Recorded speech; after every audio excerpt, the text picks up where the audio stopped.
Este podcast está patrocinado por Katawiki, la plataforma online líder donde comprar y vender artículos singulares como antigüedades, obras de arte y mucho más.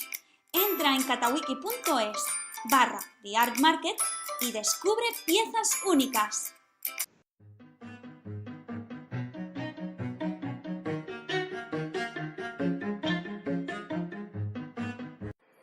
Hoy en Planeta Arte.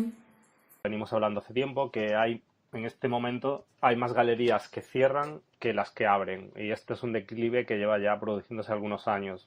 Creo que ya hemos comentado un poco el porqué y el cómo. Las ventas en subastas han aumentado un 27%. Las ventas online representan un 8% del total de la facturación, lo que Claire McAndrew estima en un 5,4 billones de.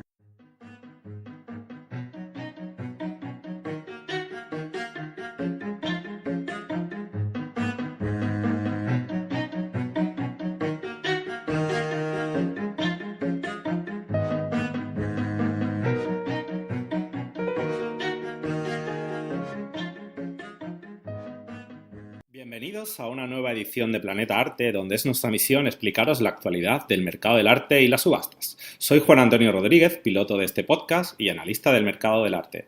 Me acompaña habitualmente Marian Ceballos, experta en historia del arte y copiloto del programa.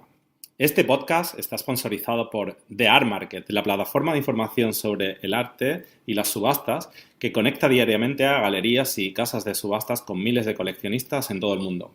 Contacta en nuestra web o a través de info@theartmarket.es y pregunta sobre nuestras promociones de contenidos para galerías y casas de subastas.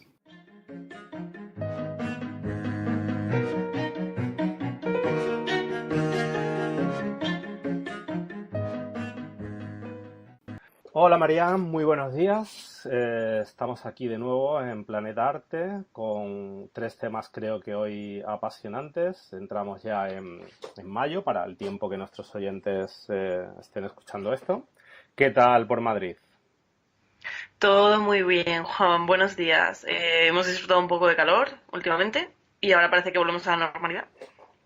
Muy bien, pues si quieres vamos entrando en faena. Te planteo los temas del programa de hoy, que son ni más ni menos que el repaso a las conclusiones últimas de Art Basel Report en la parte online, que hemos venido ya hablando de este podcast, de este programa, informe en algunos otros podcasts y blogs, pero hoy pues vamos a centrarnos en las conclusiones y aprovechamos para engarzarlo con la reciente publicación del Art Online Trade Report de Hiscox, y así pues podemos comparar un poco las similitudes y las diferencias de ambos informes.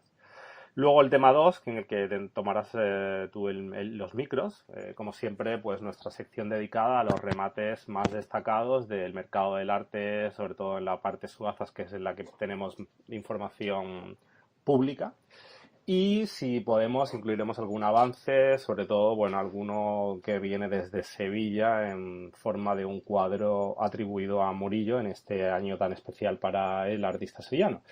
Y por último, salimos de España y vamos a al tema que ya se viene rumoreando desde hace tiempo, o bueno, más que rumoreando, ¿no? Porque está confirmado, pero la subasta más importante del año, y como siempre con el apelativo de la venta del siglo, que a veces es un poco exagerado, pero en este caso, como podréis escuchar, quizás sí que tiene algo de razón, porque se espera recaudar con esta subasta 1.000 millones de dólares, o bueno, la subasta del billón de dólares que le llaman. Se trata de la sucesión de Rockefeller. Antes de que empiece con el tema 1, Marian, algo que ir avanzando nuestros oyentes, lectores, sobre estos tres temas. Bueno, hoy vamos a hablar sobre bastantes cosas. Para empezar, hemos terminado justo la temporada de subastas de abril y vamos a poder comentar un poco los grandes remates que han tenido lugar en Fernando Durán, en Ansorena, Goya, Durán y Retiro. Y también vamos a hablar un poquito sobre una pieza estrella que va a salir en Misville ahora los días 8 y 9 de mayo, que bueno, es una obra de Murillo, que viene bastante bien presentada y con una serie de informes muy interesantes.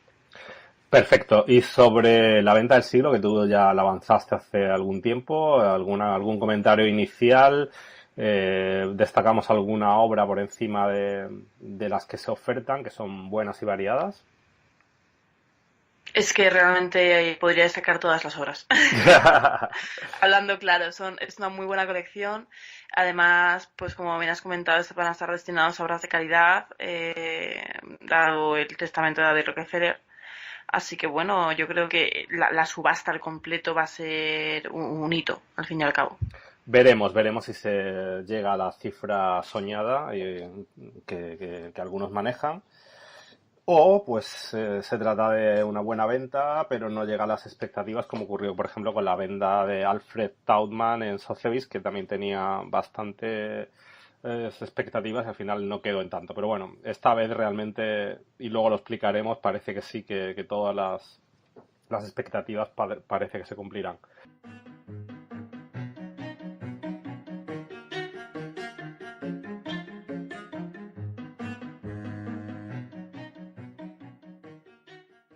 Bueno, pues como decíamos, estamos en un momento muy especial en el cual, después de Art Basel Hong Kong, donde se aprovechó para presentar los resultados del mercado global del arte por la directora Clark McAndrew, y donde con este traspaso de poderes del informe del mercado del arte que parece que ha ocurrido entre TEFAF y Art Basel, y además cambiando o continuando con la persona que lo hacía, que no es otra que Claire McAndrew, pues también estos días se ha lanzado el informe de Hiscox Annuals, que está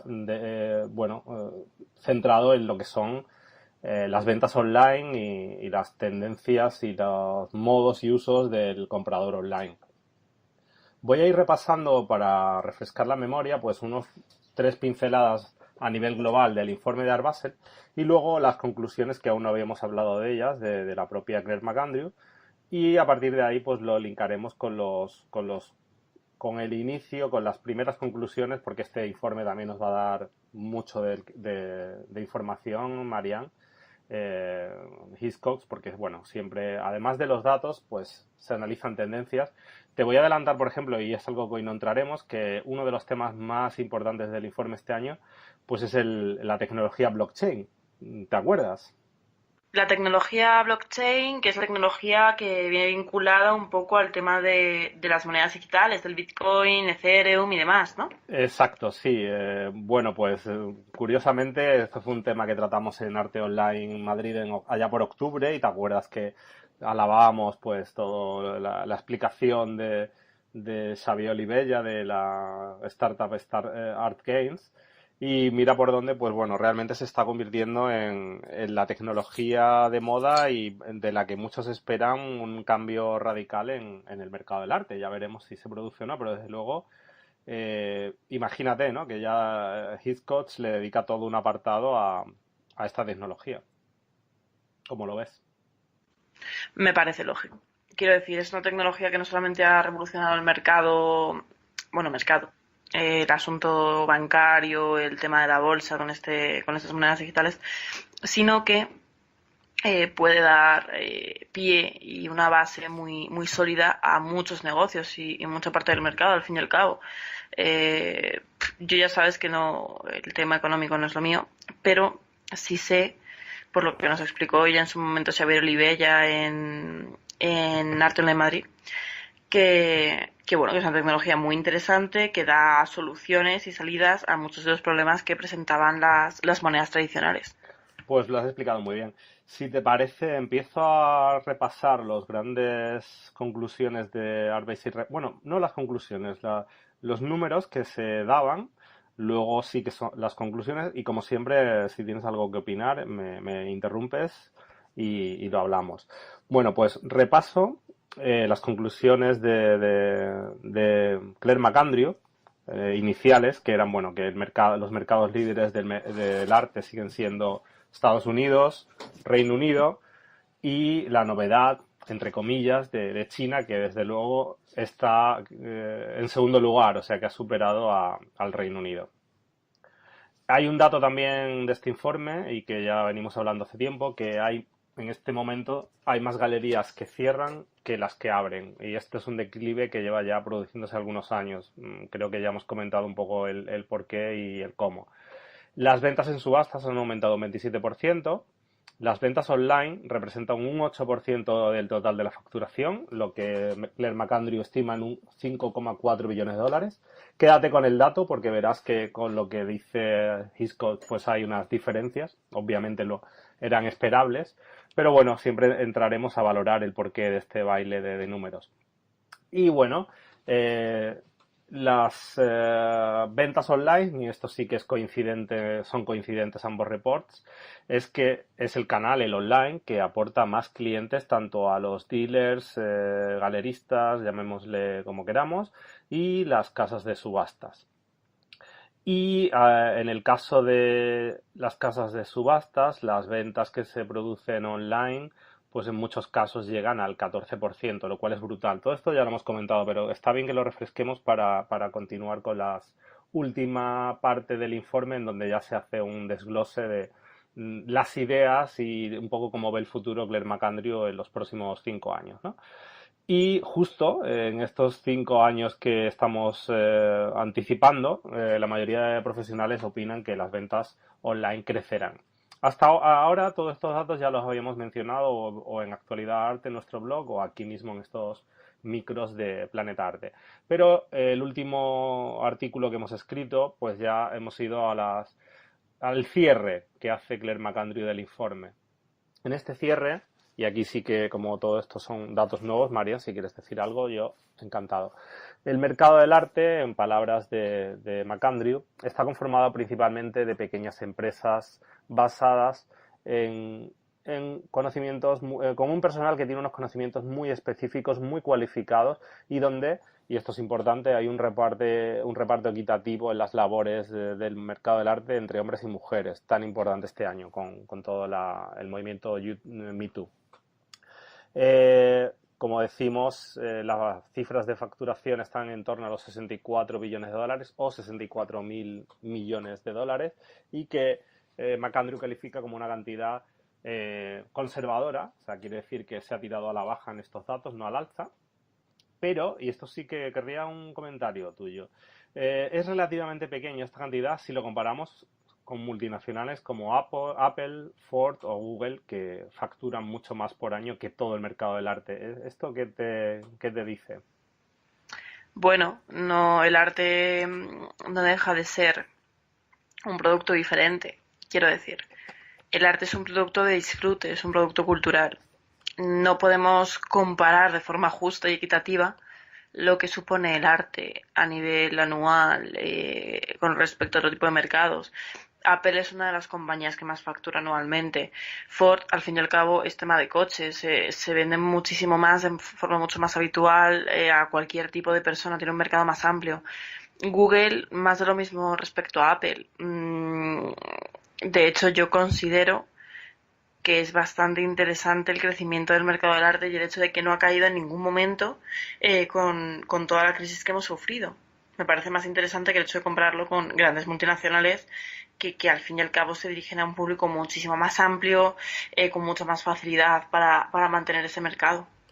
Sí, no, te hago esta pregunta porque lo que para mí significa es todavía el recorrido tan largo que tiene en cuanto a facturar el mercado del arte, porque si se manejan ya estas cifras tan espectaculares y se produce el otro fenómeno del que se viene hablando, que es la democratización del arte, pues evidentemente el arte será más accesible a todos, habrá una larga cola de long tail, quiero decir, el concepto de long tail, donde muchas ventas de arte, aunque sea a precios bajos, pues sin duda apoyará todo la facturación global, ¿no? Entonces creo que es bueno, que hay un mercado por descubrir aún en nuestra industria.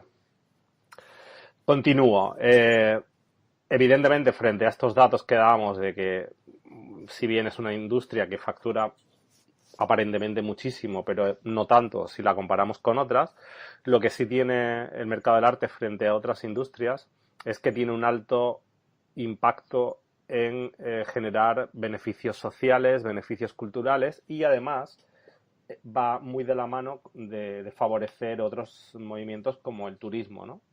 Sin ir más lejos, todos podemos tener en mente lo que ha supuesto el Guggenheim para Bilbao, por ejemplo, a nivel de visitas y turismo y generación de riqueza alrededor de esta apertura. También McAndrew apunta que es un mercado estable, que se recupera muy rápidamente de las crisis por su naturaleza global.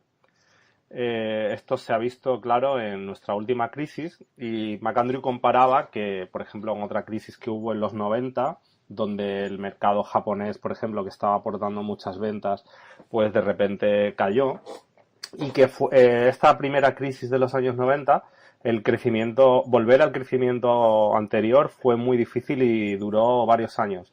En contraposición, gracias a la apertura de nuevos mercados como el chino, de las otras grandes ventas millonarias del sector, las ventas online posiblemente, todo esto ha favorecido que la crisis de los años 2000 relacionada con los bonos buitre y con la crisis inmobiliaria, pues realmente al mercado del arte no ha estado tan afectado por ella.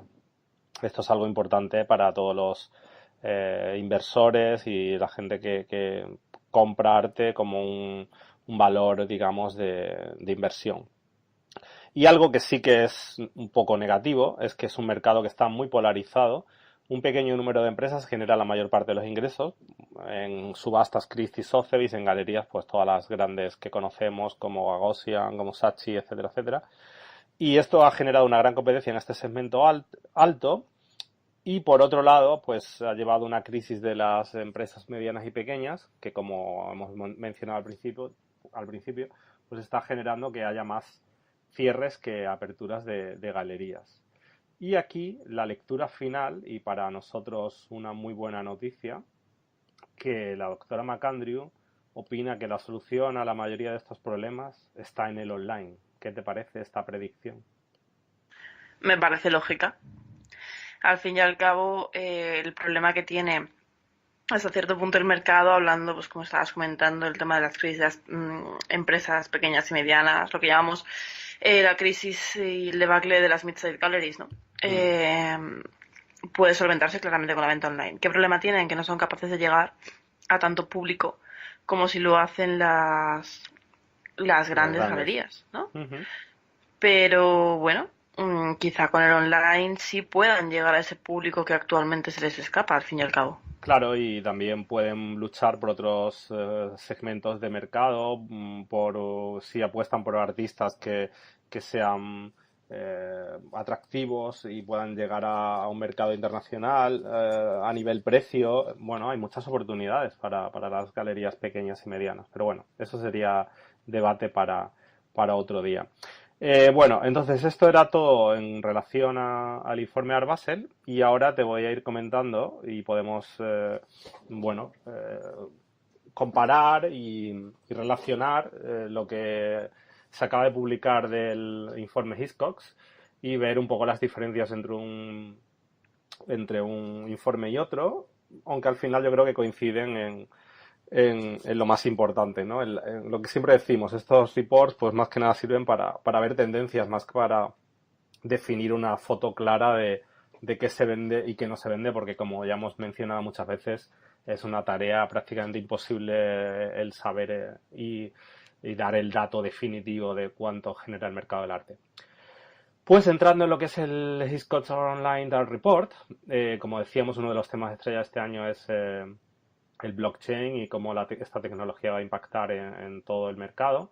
A nivel de datos, pues la cifra de ventas online la baja respecto a lo que decía Claire McAndrew, que ya la situó en torno a los 5 millones de dólares, 5,5 casi. Pues Hiscox lo que hace es dar 4,22 billones de dólares, lo cual supone un 12% más de lo que reportaba en el informe del año pasado, que es una buena noticia, pero también en contraposición pues dice que el crecimiento está lejos del esperado, que creo que estimaban en más de un 20%, etcétera, etcétera.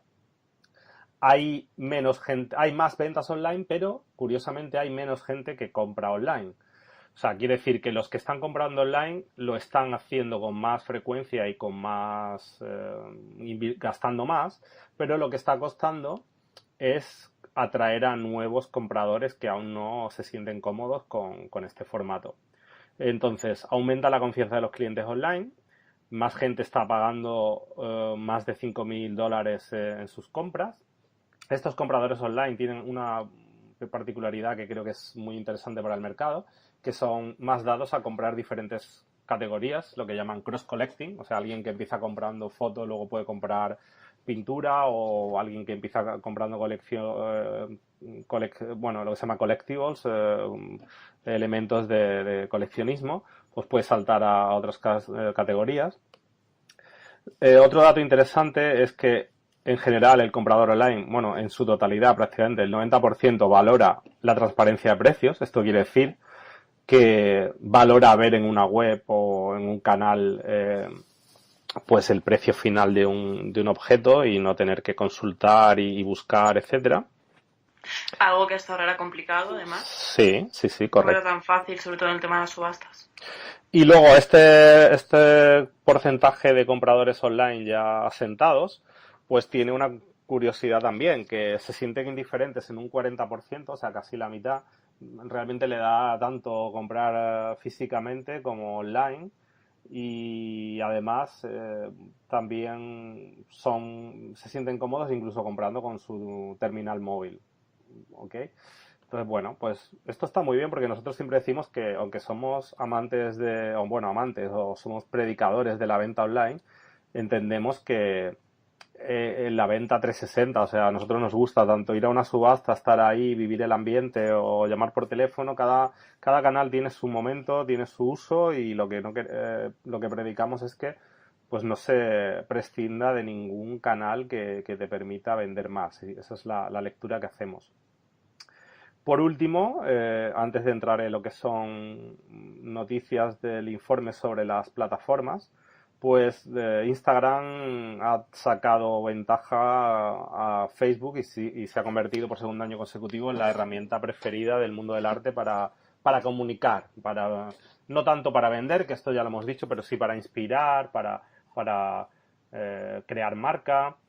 Y parece que Facebook pues sigue con problemas, en este caso no de privacidad, pero sí de que, bueno, está dejando de ser una herramienta tan atractiva para comunicar arte. Hasta ahora, ¿qué comentarios, qué te sugieren estos datos? Me sugiere que realmente es bastante, a ver, hasta cierto punto es bastante lógico. El hecho de que menos gente compre online no me preocupa, porque al fin y al cabo tampoco todo el mundo compra arte, es lo que hablábamos antes del mercado. No es algo tan abierto como puede ser lo que decíamos antes, Apple, Ford, Google. Pero sí es lógico que compren más, porque al fin y al cabo es algo muy cómodo. No sales de tu casa para comprar. Tienes ahora mismo a tu disposición las plataformas de venta tipo Invaluable, ahora hablaremos, subastas y de galerías de las cuales puedes comprar. Vale, perfecto. Y bueno, poco a poco la confianza va creciendo. Me ha pasado a lo largo de toda la historia. Cuando hay un avance, al ser humano le cuesta adaptarse a ello. Poco a poco irán avanzando y se irán dando cuenta de que es lo mismo ir a una casa de subastas y pagar 60.000 euros en mano que ir, bueno, por una transferencia o X, ¿vale? Pero que es lo mismo hacerlo mediante el teléfono móvil o el PC de cara al uso de una plataforma.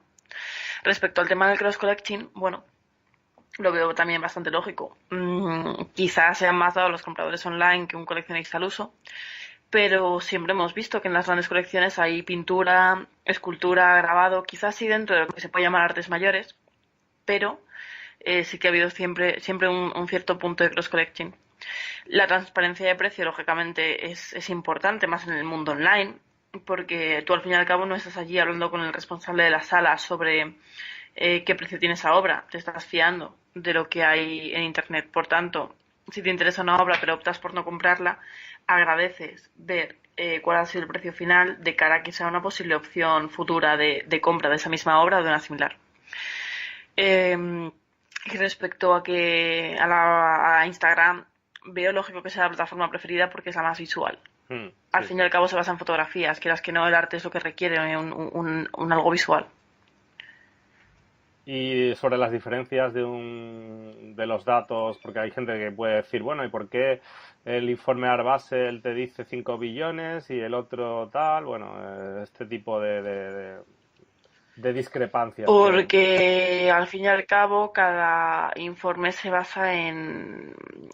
Son estratos sociales hasta cierto punto. Se basa en X personas a las cuales se ha consultado, sea la encuesta o el testeo que sea. Entonces, puede Ujú, variar tanto porque en uno se ha entrevistado a 750 personas y en el otro a 1200 y simplemente esas 400 y pico personas más ya hayan generado una discrepancia, como el hecho de que simplemente entrevistando a la misma cantidad de personas y de instituciones, empresas y demás, hayan tenido rendimientos distintos.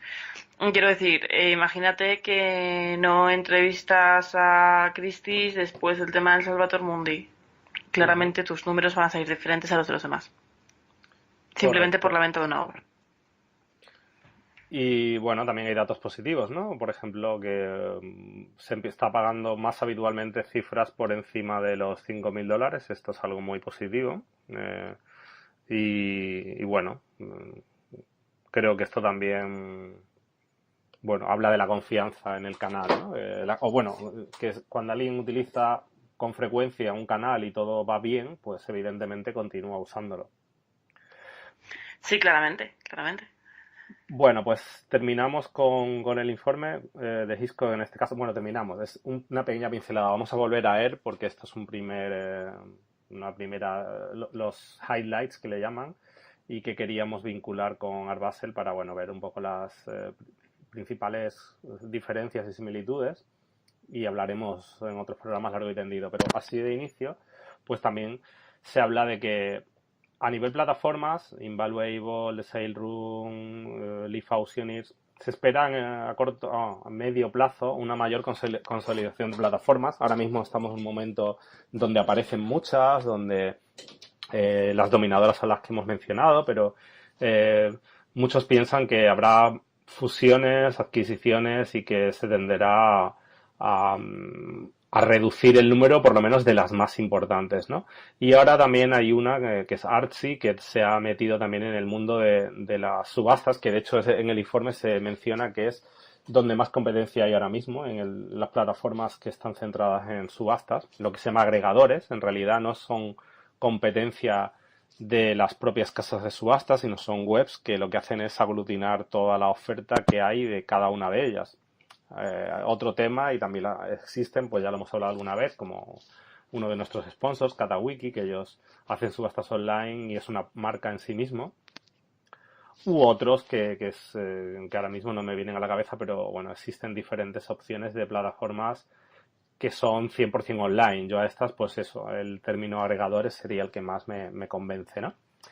Y algo también muy importante es que, además del tema tecnológico del blockchain, pues empresas tan importantes como Sotheby's, como la propia plataforma Artsy, como Christie's, si no tengo mal si no recuerdo mal, pues están invirtiendo en inteligencia artificial y en algo que se llama machine learning, que no es ni más ni menos que, bueno, que las propias tecnología que usan estas webs, pues es capaz de recopilar información de lo que hacen los usuarios en las páginas web, cómo compran, cómo se mueven y ser capaces de crear ofertas y crear funcionalidades muy hechas a medida para que cuando un cliente vuelva a entrar en Sotheby's o Christie's realmente no se le muestre lo mismo a Marianne que a mí, porque Marianne compra arte religioso y a mí me gustaría comprarme un Basquiat, por ejemplo. Esto sería un pequeño ejemplo de lo que puede servir el Machine Learning.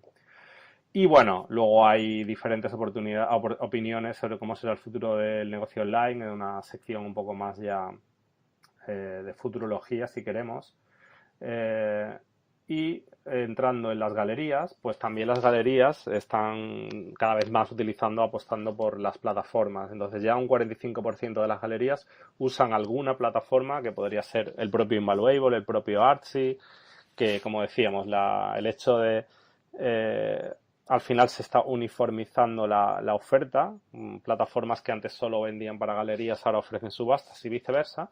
Entonces, bueno, pues las galerías también están empezando a ver la oportunidad de salir de su propio y único canal, la galería, o de asistir a ferias, y están exportando su oferta a otros lugares en el mundo online. Y esto está llevando a que cada vez los nuevos clientes llegan así, y esta es la tendencia que vemos en general, de que los nuevos clientes llegan a través del canal online. Como problema que se apunta en el informe es que luego no son capaces las galerías de fidelizar a los clientes. Esto ya en otro programa lo analizaremos, el por qué. Por ejemplo, yo tengo mi opinión y ya las pondré, pero el tema de fidelizar a un cliente online que usa plataformas, pues a veces es complicado. Y lo que también es algo que The Art Market, por ejemplo, siempre ha pensado, y de hecho lo elegimos como uno de nuestros eslogans, es arte online, ventas globales, porque la última conclusión es que cuando vendes online, lógicamente, aumenta el ratio de ventas internacionales. No está de más recordarlo. Muy bien, pues esto es todo en cuanto a los informes. Y si te parece, ahora te cedo un poco la palabra, alternamos el papel. Yo entraré a opinar si me veo que puedo aportar algo en lo que son las ventas destacadas de España, y si tienes algún avance, como hemos dicho. Adelante, Marian, te cedo la palabra. Bueno, respecto a los avances, por el momento es temprano aún para ver avances de mayo, pero sí podemos hablar un poco de los remates más destacados que ha habido en abril. Vamos a comenzar con Fernando Durán, que la verdad es que este mes ha sido quien ha tenido un mes más interesante. Uh-huh. Su subasta tuvo lugar el 11 de abril y, bueno, podemos ver, por ejemplo, una escultura de Pedro de Mena, una Magdalena penitente, que de hecho se había nominado como una de las obras maestras de la plástica universal, para que nos hagamos una idea de la importancia que puede revestir esta venta. Uh-huh. Salía por apenas 50.000 euros, algo que es un recurso habitual en casas de subastas, y más aún en Fernando Durán, sacar piezas extraordinarias a un precio bastante, bueno, relativamente bajo, de cara a obtener más atención de los coleccionistas. Y bueno, efectivamente el precio se duplicó y terminó por venderse en 110.000 euros. La verdad es que fue una venta espectacular, que probablemente sea de las mejores de la sala de cara a finales de año. Uh-huh. También, bueno, en temas de arte decorativo se vendieron unas lámparas de techo estilo Carlos IV, muy interesantes, por 37.500. Ocurrió algo parecido, salían tan solo en 5.000, era un imán para los coleccionistas. Y una guarnición centroeuropea muy completa, de principios del siglo XX, que se vendió por 27.500, también desde un precio muy, muy bajo, 2.500 de la salida. Y por último, en estas grandes ventas también vemos una Inmaculada Concepción realizada en marfil, en una escultura, que databa de finales del 17 y se zanjó en 27.500. Muy bien. Como decíamos, ha sido una muy buena subasta. Y encontramos en mobiliario también una vitrina alfonsina del siglo XIX, que se vendió por 22.500, también desde un precio ínfimo, 1.800 en la salida. Y bueno, un gabinete holandés del siglo XVII, que bueno, se remató en 25.000. Básicamente podemos encontrar que han sido muy buenas ventas. Y hablando únicamente de arte contemporáneo, podemos decir que se vendieron unos 400.000 euros en pintura contemporánea en la primera sesión. Wow. Y unos 200.000 en la segunda. Son unos precios muy altos. Pues sí, muy, muy, muy buenos además, sí, sí. En cuanto un poco a estas ventas de arte contemporáneo, podemos ver una obra de Oscar Domínguez, composición de Turó, del 55, por el cual se pedían 45.000 euros, que es el precio en el que se remató. También vimos un Juan Genovés, Medidas de represión, que se remató en 30.000, también era la salida. Sí. Un José María Sicilia, también se remató en la salida, que eran 18.000. Y por último, dos Usle, uno se llamaba Locos de Carnacy, se vendió en 16.000, y el segundo LDD bueno, uno de los títulos extraños de Usle de cuando en cuando, ¿no? Que se vendió en los 1500. Ujú. Hablando un poco de pintura más antigua, vemos que el retrato de Guillermina Aguinagalde de Julio Romero de Torres se vendió por 27.500. Era una obra muy interesante. Y bueno, también se vio otra gran subida, que fue una obra del Círculo de Carlos Marata, Aparición de la Virgen al Venerable Juan de Palafox, obispo de Puebla, por el que se pagaron 37.500. Realmente han sido muy, muy buenas ventas, si nos damos cuenta, respecto a Fernando Durán. No sé si quieres comentar algo, Juan. Bueno, lo primero de todo, que sí, me parece, ya no entro tanto en la obra, sino en los datos que has comentado de facturación, me parecen muy, muy buenos. Y supongo que a final de año, cuando hagamos nuestros rankings y demás, algunas de las obras vendidas, pues supongo estarán ahí en primera línea. Y ya a otro nivel de estrategia, lo que estoy viendo de Fernando Durán es que, y esto quizás es una crítica, que están un poco anclados en el tema de hacer 4 subastas al año. Cuando hacen subastas hacen varios días de subasta. Bueno, esto es humildemente una opinión, ¿no? Pero creo que todos sus competidores actuales están tendiendo a hacer subastas más frecuentes y alternarla con ventas online, con subastas temáticas. Entonces, por ahí yo creo que Fernando Durán todavía tendría mucho margen de recorrido. Pero bueno, eso ya es otro tema. Yo creo que podrían hacer más subastas y tendrían mejores resultados incluso, pero la verdad es que es innegable decir que por el momento mal no les va. Cada vez que hacen una subasta tienen muy buenos resultados. También es cierto que si cada casa de subastas aglutinase la cantidad de obras que aglutina Fernando Durán y la calidad de esas obras, en 4 subastas al año probablemente tuviesen unos resultados similares. Sí, ahí la duda es si pudieran, claro, el tema es que por un lado están consiguiendo piezas muy buenas, eso es evidente, que se venden a muy buenos precios y conseguirlas no debe ser fácil.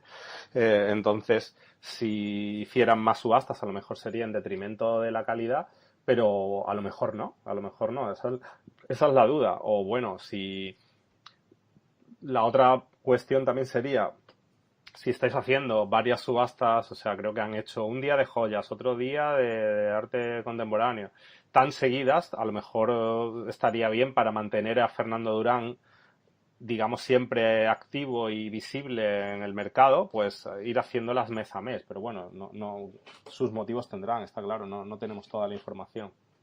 ¿Qué opinas tú? ¿No sería más fácil quizá hacerlo así, ir No lo alternando? sé. Habría que ver, tendrían que Preguntárselo a probar y ellos. ver qué ocurre. Al fin y al cabo, cada casa de subastas tiene una técnica que le funciona, ¿no?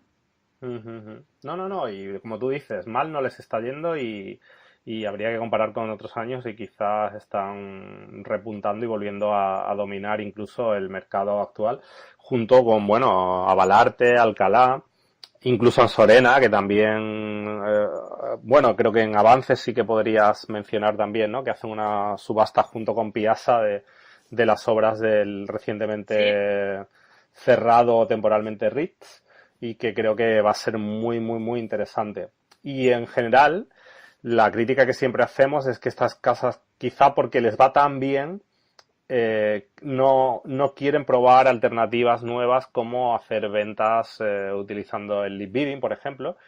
Y yo creo que esto es un error porque creo que muchos clientes seguramente ya se lo están pidiendo y que mientras más tarden en introducirse aquí, pues quizá más difícil se les va a hacer luego o más cuota de mercado podrían perder. Pero bueno, eso como digo son opiniones nuestras.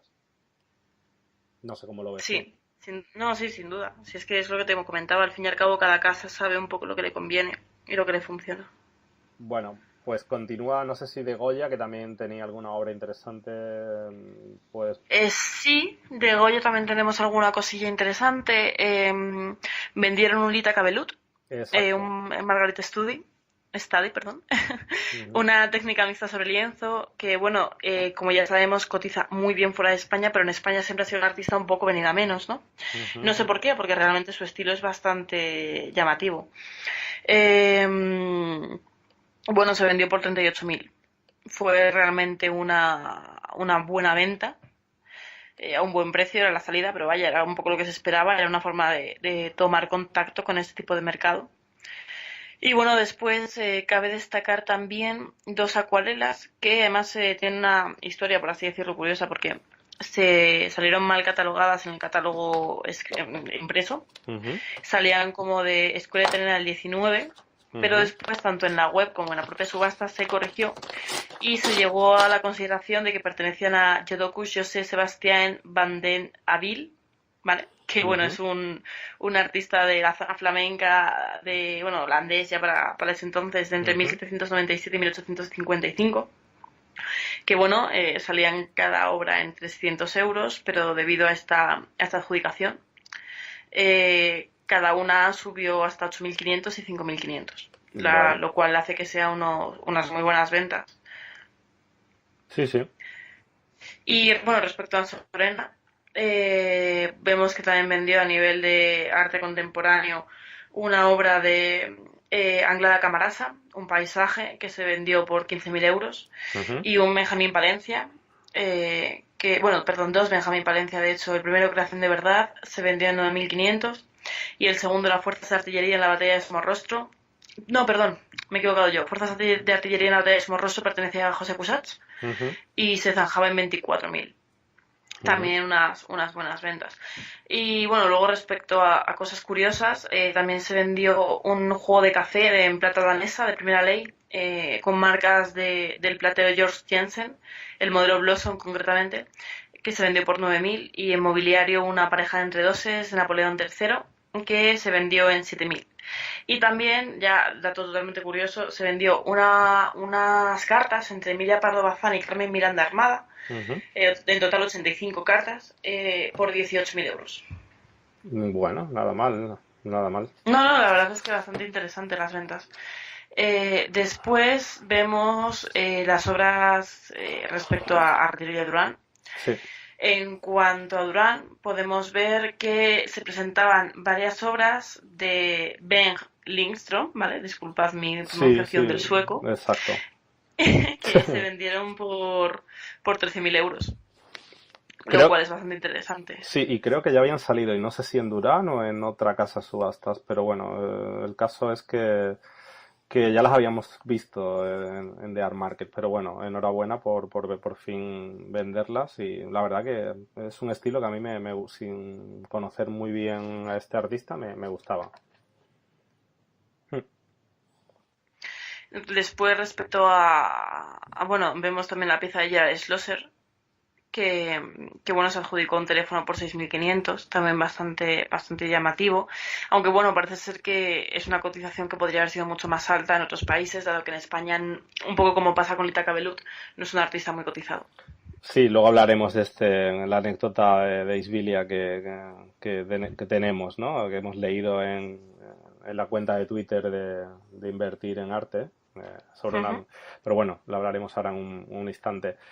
De Durán y de Retiro, ¿qué puedes destacar? ¿Se vendió más joya, más arte? Respecto a Retiro, Bueno, sí, sobre todo a Retiro, que bueno, le dedico un día entero a joyas y relojes. Y bueno, y luego Durán, aparte de que no se vendió esa pieza tan curiosa de la jíbara, fue un no, poco no la... se vendió, pero se vendió después. Ah, sí. Se vendió en postventa. Ah, Sí, muy sí, sí, bien, sí. no sabía el dato, muy bien. En subasta ocurrió algo curioso, que es que el teléfono que llevaba ya tiempo interesado optó por no querer pagar ese precio de salida, ¿no? Correcto, Y sí. después ya Sala confirmó la venta ese mismo día, más tarde, horas más tarde de la Ujú, subasta. Suponemos que por un precio algo menor que el de ujú. la salida. Quizás sea el mismo teléfono que si aceptase pagar, no sé, 18.000 en vez de 20.000. No lo sé, Bueno, no se sabe el precio. eso explicaría que al ver que no había otras ofertas, decidió retirar y luego volver a llamar, lo cual parece un poco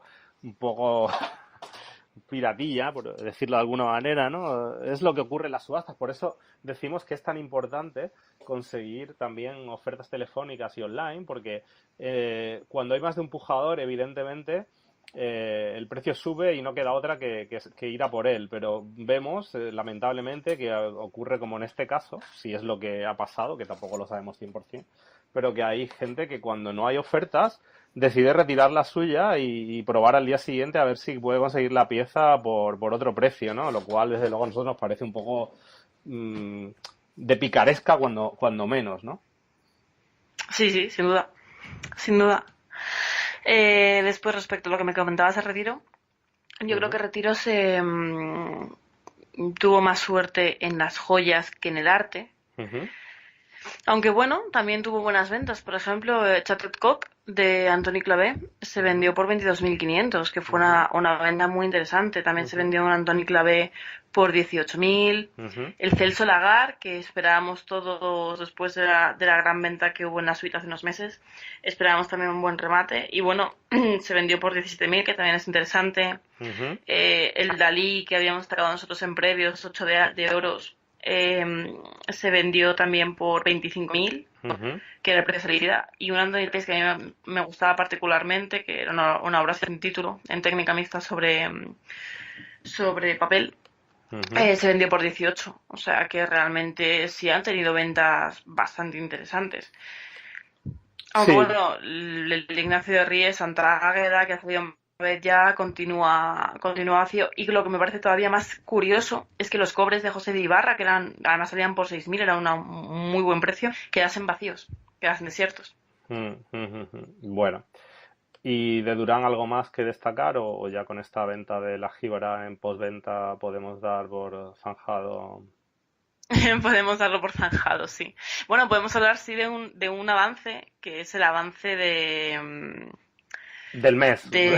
sí, del mes, de Isbilia, la Virgen con Niño de Murillo, que, que bueno, ¿cómo podemos explicarlo? Es una obra que ha sido catalogada como tal por Enrique Valdivieso González, que es catedrático de Historia del Arte de la Universidad de Sevilla y un gran experto en Murillo, que bueno, la sitúa en torno a 1660, poniéndola en relación con un original también de temática de Virgen con Niño, que se encuentra en San Francisco, en Estados Unidos, y que también estuvo en la Fundación Norton Simon, en Los Ujú, Ángeles. Se considera que son prácticamente idénticas, salvo por unas mínimas diferencias en el rictus de la boca de la Virgen, ¿de acuerdo? ujú, Eh, y bueno, y porque está un pelín mejor conservado el que se encuentra en Estados Unidos que el que tenemos ahora mismo en Isbilia. De cualquier forma, es fácil entender que sean prácticamente iguales, dado que en muchas ocasiones cuando Murillo vendía una obra encontraba con que otros clientes iban a pedirle esa misma obra, entonces es difícil en esa época copiar dos obras iguales, pero sí hacerlas sobrenaturalmente parecidas. Eh, bueno, de hecho, Diego Angulo, que hace una monografía de Murillo en el 81, cita varias versiones de esta Virgen con Niño. También habla de una que está en la colección particular de Barcelona, que quién sabe si no es con la que tenemos ahora mismo en Isbilia. Y bueno, la verdad es que parece ser que va a ser muy interesante y una venta muy llamativa, si llega a venderse, porque sale por 120.000 euros. Se mantiene como atribución, pero vaya, parece por los informes de los expertos que no hay mucha duda al respecto, ¿de acuerdo? ujú, Y bueno, también cabe destacar que aparte de Enrique Valdivieso, también ha comentado en 2012, no, perdón, en 2005, el profesor Ismael Gutiérrez Pastor. Y también se realizó un análisis químico en Larco Química y Arte en 2006, lo cual es algo bastante definitivo de cara a tasar una obra. Si el análisis químico es correcto, por lo menos sabemos que sí, que efectivamente es de esa época, lo cual hace muy, muy fácil que realmente sea un Murillo. No genial. sé qué piensas acerca de esta obra.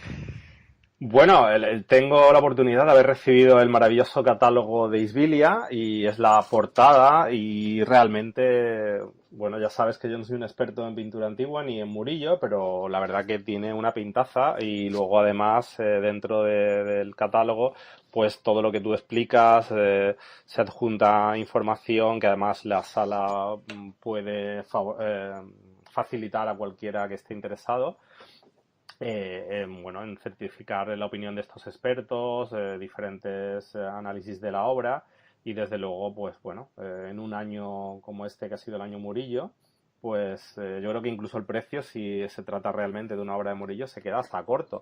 Y bueno, luego como creo que tanto tú como yo vamos a tener la oportunidad dentro de muy poquito, en cuestión de 10 días, de estar en Sevilla, de estar en la subasta, de poder ver en primer lugar la obra, que es lo realmente bonito, y luego de in situ ver si se vende o no se vende. O sea que una ocasión espectacular para nosotros y de Art Market en general. Sin duda. Y bueno, también, no sé si creo que no lo has dicho, pero también tiene su cierto encanto, que el día, no sé si es el primer día de subasta o el segundo, se oferta la sucesión de la actriz Paquita Rico, que también, bueno, pues desde luego Cierto, muy cierto. tiene cierto folclore y a nivel español, pues tiene su interés, claro. Hombre, al fin y al cabo fue una diva del cine español, muy importante también en Sevilla.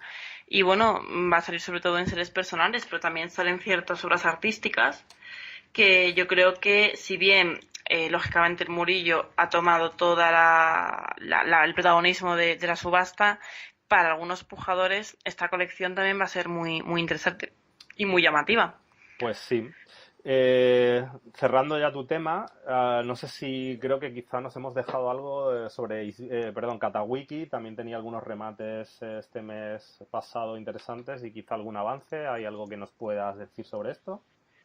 Respecto a avances, os puedo comentar que justo hace nada nos ha llegado la nueva agenda de Katawiki y bueno, podemos presentar que hasta el domingo 6 de mayo y lunes 7 respectivamente vamos a tener 3 subastas muy interesantes.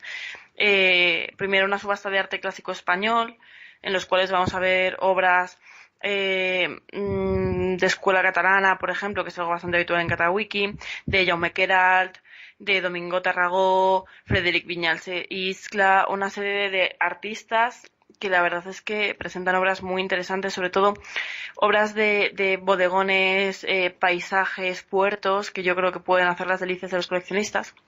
También presentan una subasta de arte español, más tirando a arte moderno, en los cuales bueno vemos obras de Felipe Orlando, Daniel García, Goispino, José de Guimaraes, Cruzeiro Seixas, donde ya vemos otro tipo de obras más, por ejemplo con Antonio Asegurado vemos algo muy pop art, vamos a ver otro tipo de estilos, quizá incluso más decorativos. De hecho va a aparecer algo que me parece muy curioso, que son Santiago Ibáñez, bueno, unos Santiago Ibáñez, unas serigrafías, ¿de acuerdo?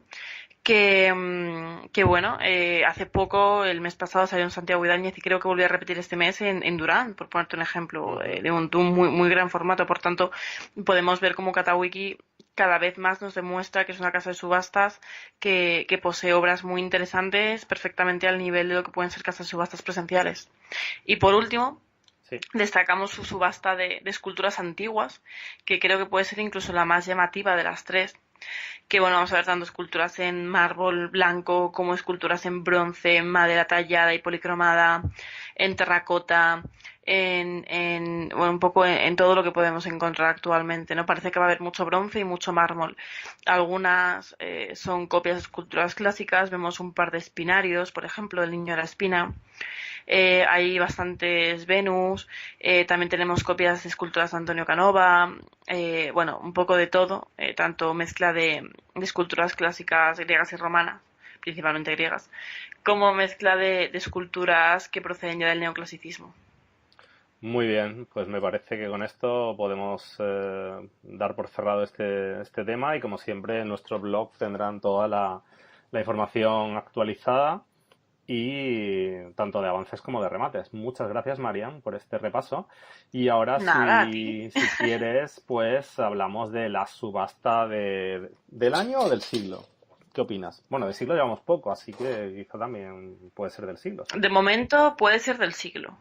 Después ya iremos viendo conforme avancemos en los años. Muy bien, mira, voy a hacer un pequeño recopilación de datos para un poco dar la importancia que tiene esta venta. Y luego tú también puedes comentar, porque hace ya algún mes, el mes pasado creo, o antes, ya hicimos una primera aproximación a la venta. Lo que ocurre que ahora ya pues empieza el 10 de mayo, si no me equivoco, 8, 9, 10 de mayo o algo así, creo que comienza ya es una semana de subastas en Christie's, diferentes evening sales, las importantes, donde se subastarán las mejores piezas. Luego habrá subastas de día y las piezas de menor valor pues se subastarán online, ¿vale? Pero bueno, antes de empezar, pues por ejemplo, eh, revistas como Vanity Fair, revistas económicas como Bloomberg, ya han sacado artículos que son un poco de los que he recopilado ciertas informaciones sobre el perfil de David Rockefeller, que es la persona última porque hablamos de la subasta Rockefeller, pero Rockefeller es una gran saga que empezó pues John D. Rockefeller, que fue un empresario del petróleo y fue considerado el primer billonario americano, ¿no? Pero bueno, él realmente no fue un coleccionista, aunque claro, el dinero siempre ayuda para ir acumulando determinadas piezas interesantes, pero fue su nieto, y este es el último nieto, David Rockefeller, del que se hace la subasta. Y esta persona, bueno, de un perfil económico tan alto, realmente creo que es una figura opuesta a su abuelo, ¿no? A John Dee, porque David está considerado como un gran filántropo, una persona que toda su vida ha tenido muy en cuenta devolver las acciones benéficas, acciones civiles, digamos, es realmente tiene una alta estima en todo Nueva York. Entonces, él y su esposa, Peggy, no confundir con Peggy Guggenheim, Peggy Rockefeller, David y Peggy, pues a lo largo de su vida, la larga vida de David, que ha llegado hasta los 101 años y ha muerto pues realmente hace muy poquito, aglutinaron por el interés de Peggy y la decoración, por ejemplo, pues consiguieron tener piezas muy interesantes, decorativas, vajillas, etcétera, que todo esto sale a la venta. Y por el interés de ambos, tuvieron mucho ojo en comprar pues pintura impresionista, postimpresionista y arte moderno pues de grandes como, sin ir más lejos, nuestro querido Picasso. Entonces, toda esta historia, que podrán encontrarla en nuestro blog, porque hoy realmente vamos a tener poco tiempo para entrar en tanto detalle, pero sí esta colección realmente se considera de las más importantes que hay de verdad, por estas piezas de primerísimo nivel y sobre todo en cuanto a impresionismo y posimpresionismo, es donde dicen que van a salir piezas que realmente no están a día de hoy en manos privadas. Entonces es posiblemente la mejor subasta de impresionismo que pueda haber a día de hoy, ¿verdad? Hasta ahí, Marian, tú que que escribiste el artículo, ¿qué puedes destacar? Sobre todo de las Bueno, impresionistas.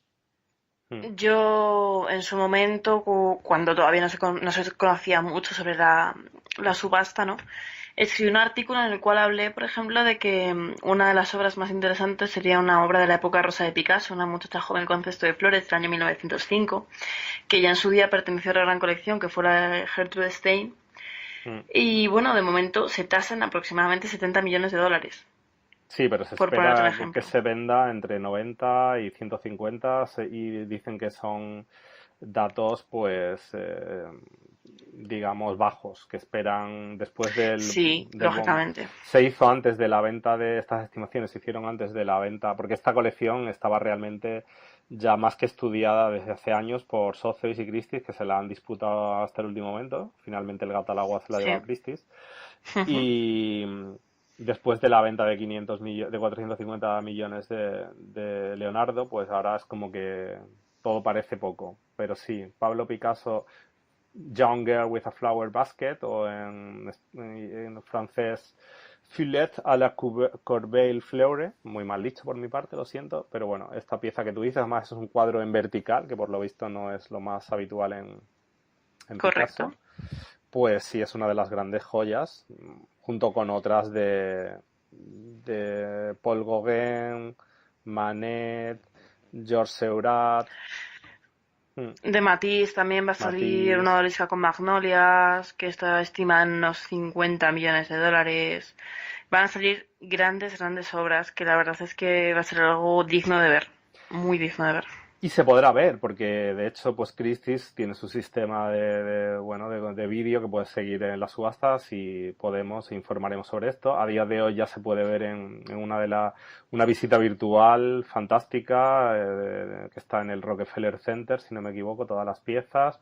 Además, como también podemos apuntar que que igual que ocurrió con el Salvator Mundi, se ha aplicado la estrategia de marketing habitual últimamente en Christie's, que se ha podido ver en diferentes, en Londres, en Hong Kong, en diferentes ciudades, porque la colección, o al menos algunas de sus piezas, pues han volado por el mundo, se han podido visitar. Y bueno, toda la maquinaria de marketing que acompaña a Christie's últimamente se ha puesto en marcha de nuevo, porque no olvidemos que se espera llegar al $1 billón, que sería un hito en la recaudación de una sola subasta. Otro dato curioso, algunas fuentes con cierto, bueno, digamos como una crítica o no, bueno, todas las ventas van a ser donadas a fundaciones, caridad, etcétera. Algunos pues apuntan a esta vertiente filantrópica de David Rockefeller, y otros lo que apuntan es que realmente muchas piezas ya se han distribuido entre los hijos.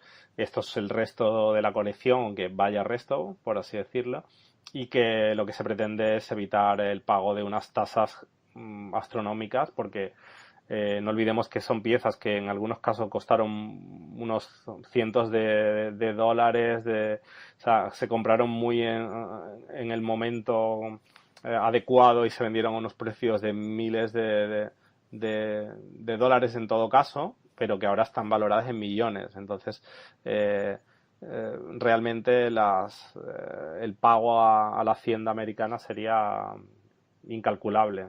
¿Tú qué opinas?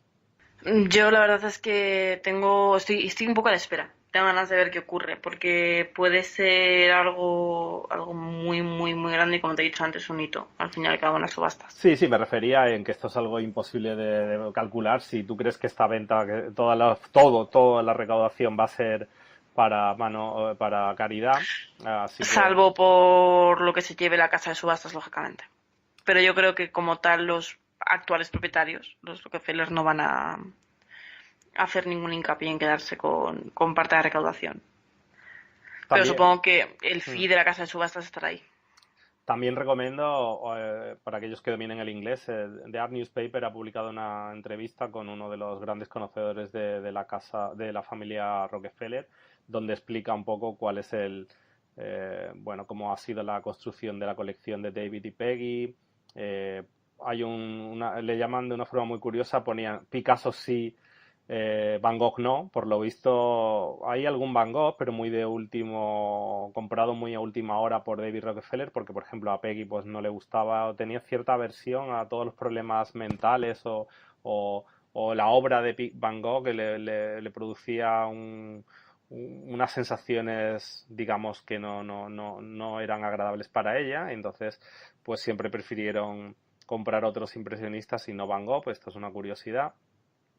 Y luego, pues a nivel de decorativo, pues hay porcelanas de todo tipo. Decían que comer en casa de los Rockefeller, aunque fueras cada día, era difícil que repitieran vajilla. Tienen unas vajillas impresionantes, tienen, bueno, todo lo que son...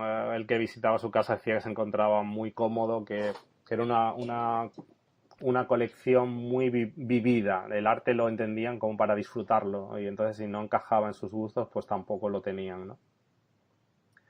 Y nada, yo creo que toda la información que hemos recopilado la publicaremos, incluido la visita virtual, o linkaremos a ella del Rockefeller Center. Intentaremos ir contando día a día pues el resultado final de esta subasta. Y si te parece lo dejamos ahí, porque creo que llevamos un poquito más de tiempo, y nos queda como siempre hablar de las recomendaciones Arti. ¿Cuál sería la tuya, María, para este mes? Yo voy a recomendar, como siempre, una expo, ¿vale? En este caso del Museo del Prado. Se llama In Lapide de Pictum. Va a estar hasta el 5 de agosto. Y bueno, es una obra es una exposición de tan solo 9 obras, que muestra uno de los soportes pictóricos más extraños en la historia del arte. Que, bueno, en este caso son 9 obras pintadas sobre piedra, tanto mármol como pizarra, de los más grandes maestros italianos del siglo XVI. Bueno, principalmente van a presentarse junto con otras obras llegadas de Nápoles, ¿de acuerdo? Mientras que algunas son de la propia colección del Prado. Y bueno, vamos a encontrar a Tiziano, Sebastiano del Piombo, Leandro Bassano, que investigaron mucho con los efectos que generaban este tipo de obras, dado que la incidencia de la luz, el cómo reaccionaban los pigmentos y los aglutinantes con respecto a la superficie eran distintos. Un poco lo mismo que ocurre con la pintura sobre cobre, vaya. Genial. Bueno, pues yo termino y no puedo por menos recomendar la exposición que se va a celebrar el 10 de mayo en el Palauet en Barcelona de Oriol Sabat y que además para los oyentes de este podcast encontrarán que tenemos una entrevista con la crítica del artista y que pudiste realizar tú esta semana y además ya está disponible incluso antes de este podcast que estamos grabando ahora y que nosotros hemos titulado La obra en llamas. Es una obra muy, digamos, impactante por lo disciplinar del artista que cubre tanto pintura como escultura como cerámicas y teniendo elementos muy primordiales como el fuego, el sexo, el hombre, siempre presentes en su obra. ¿Podríamos definirlo figurativa, Marian? Sí, más o menos. Se puede tratar como figurativa incluso. Muy bien. Pues muchas gracias como siempre, por tus inteligentes apuntes a aquello que hemos debatido hoy. Y bueno, espero oír pronto, al igual que nuestros oyentes, este podcast en nuestros canales habituales, en iVoox, en iTunes y también en YouTube, que para algunos es como más fácil, y por supuesto en la web de Artmarket. Seguiremos atentamente todo lo que hemos hablado porque es una información que está en marcha, ¿verdad? Sí, por supuesto. Estamos hablando de tanto la subasta de Isbilia, que iremos avanzando cuando vaya ocurriendo, como la subasta Rockefeller, que ya no queda tanto tiempo. Y bueno, estaremos ahí como siempre al pie del cañón con las noticias del mundo del arte. Pues muchas gracias y hasta otro programa, Marian. Muchas gracias.